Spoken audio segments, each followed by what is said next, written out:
great to have you with us on the show today, Zainab. Now, of course, recently the United Nations did reveal that the world is currently on a pathway to 2.7 degrees of warming, which will be or will rather have catastrophic consequences globally. We also saw little progress at the G20 in terms of clear commitments to key issues. So, Zainab, how is all this setting the tone for those negotiations at the COP26?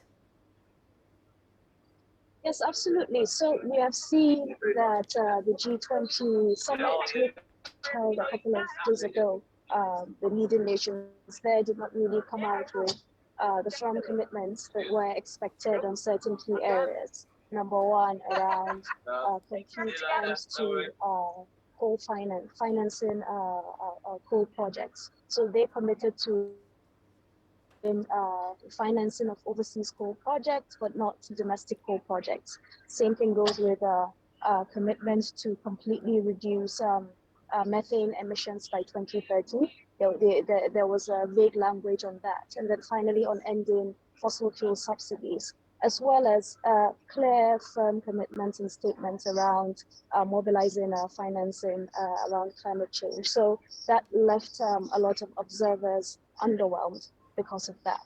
Now, the issue then is that it has kind of set a tone that is quite, in a sense, fraught with tensions with other countries, particularly developing countries, because we have to remember that this is within a context in which wealthy nations have fallen far short of the climate financing pledges that they made from the year 2009. So this has really set a tone for a lot of distrust and significant tensions, I would say. Quite right. And let's talk a bit about that mobilizing of financing, because we know for Africa, that is a pretty key issue, climate finance. Like you mentioned, rich countries, they've still not met that annual target of $100 billion. So what are your thoughts then on how this impacts the assurances that we will see real world action on some of these crucial issues for Africa? Yes, so as you know, Africa has a lot of need when it comes to climate financing. And this is because the continent is heavily impacted by climate change impacts, whether we're talking about extreme weather events like floods, like droughts, like storms and cyclones. We've seen that happen in Southern Africa. We've seen that happen in West Africa and the Sahel. So the African continent is extremely vulnerable. In fact, according to a report released just a couple of days ago by the World Meteorological Organization, the African continent in the year 2020 alone lost about $38 billion worth of debt, or experienced about $38 billion worth of damages from climate change impact. So that's one reason why for the African continent it's really crucial. And the second reason is that the continent is also facing other crises in addition to climate change. So COVID-19 has hit the continent hard in the sense that many African countries have experienced socio-economic shocks from COVID-19. They're facing fiscal pressures. Some countries also, not all of them, are under debt distress.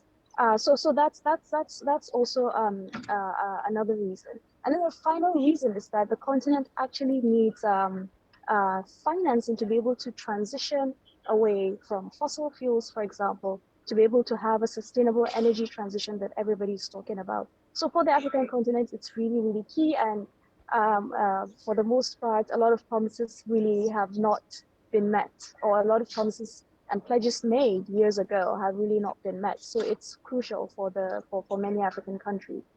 Quite right. This is quite a crucial year. But as you're there at the event, how much of an impact are you seeing from the fact that some of the world's most powerful economies and largest contributors to emissions, they're not present at this year's COP26? Do you think it will significantly hamper the progress that we will see at these events? So this is a very important question. At the same time, I'm not sure anyone can answer it right now because this is just the first day of COP, and I think we have another 12 days to go.